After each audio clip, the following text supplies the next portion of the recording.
Perkenalkan saya Novan. Di sini atau hari ini saya ingin mengajak kalian menyelami realitas di balik kemajuan teknologi yang sering kita sebut sebagai revolusi industri 4.0.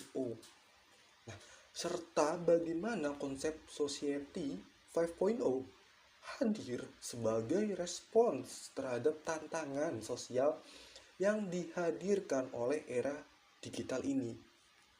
Nah, kita sering mendengar janji peningkatan efisiensi, produktivitas, dan kemudahan dalam kehidupan melalui otomasi dan kecanggihan teknologi. Namun, mari kita lihat lebih kritis lagi. Apakah kemajuan ini benar-benar membawa keadilan sosial dan kesejahteraan bagi semuanya?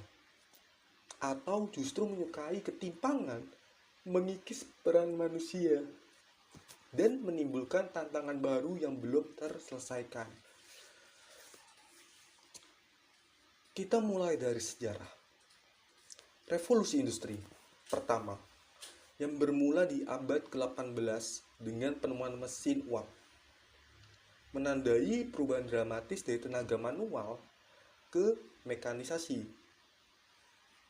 Revolusi yang kedua didorong oleh listrik, membawa produksi massal dan transformasi sosial yang mendalam. Revolusi yang ketiga, era digital, mengubah dunia melalui komputer dan internet.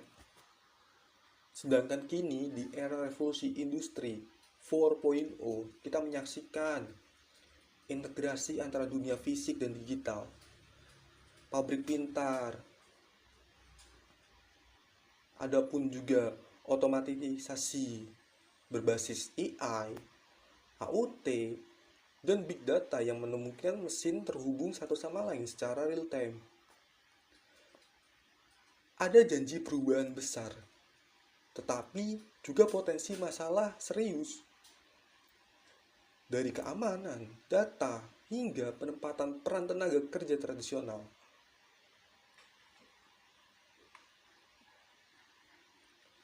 Yang dimana janji-janji khas yang ada di revolusi 4.0, yang dimana adanya efisiensi, otomatisasi, mesin yang cerdas, mampu bekerja tanpa henti, mengoptimalkan proses produksi dan mengurangi kesalahan manusia. Yang kedua ada konektivitas total melalui LOT.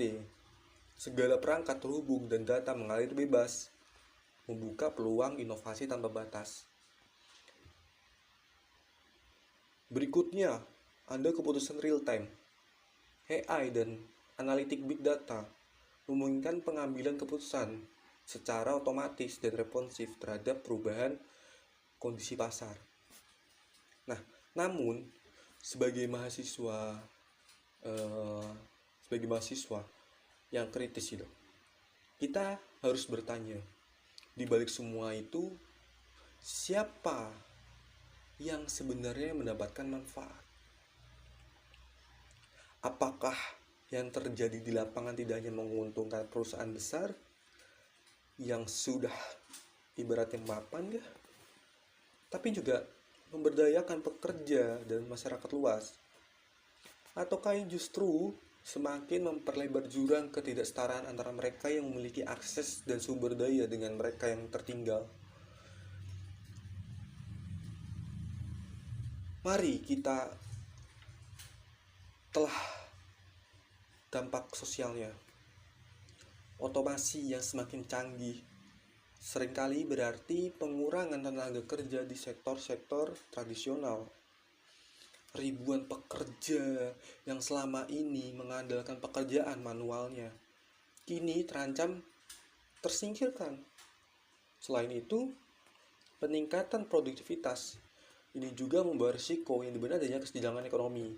Perusahaan yang mampu mengadopsi teknologi canggih yang akan semakin dominan, sementara UMKM dan pekerja lepas produktivitasnya menghadapi tekanan persaingan global gitu loh. Lalu ada isu keamanan dan privasi. Ini adalah hal penting. Data besar yang dikumpulkan oleh sistem digital rentan disalahgunakan. Apakah regulasi kita udah cukup untuk melindungi privasi individu?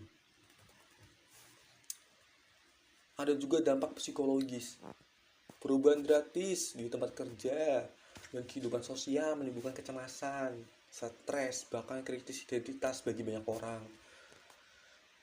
Kita sebagai generasi muda atau orang yang mengetahui hal ini harus mengkritisi fakta bahwa kemajuan teknologi tidak serta-merta membawa keadilan sosial.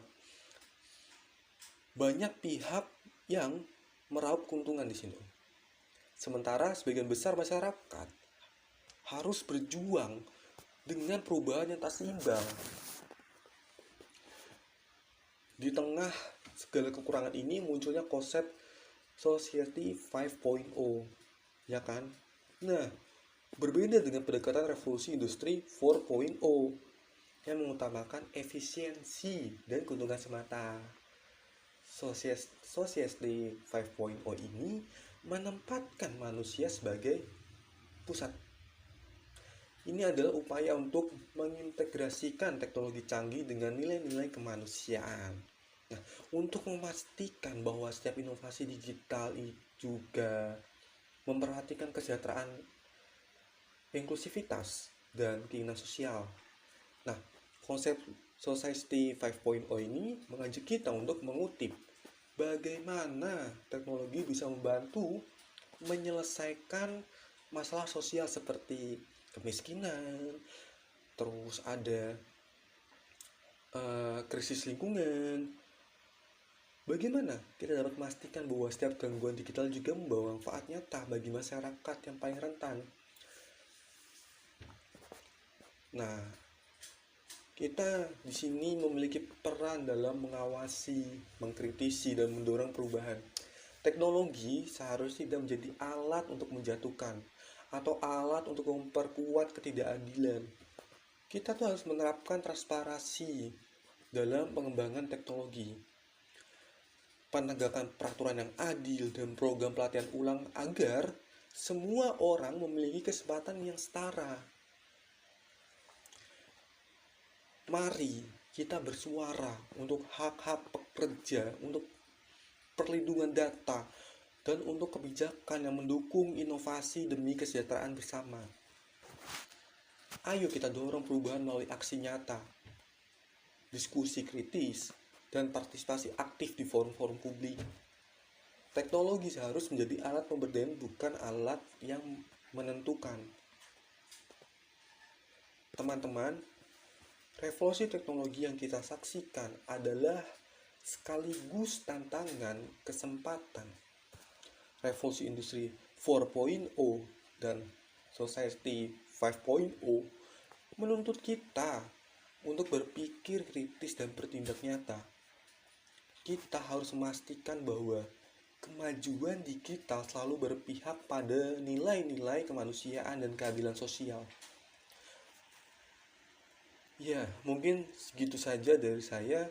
Terima kasih sudah mendengarkan dan mari kita bersama-sama beraksi untuk masa depan yang lebih inklusif dan berkeadilan. Sekian dari saya, terima kasih. Salam perjuangan.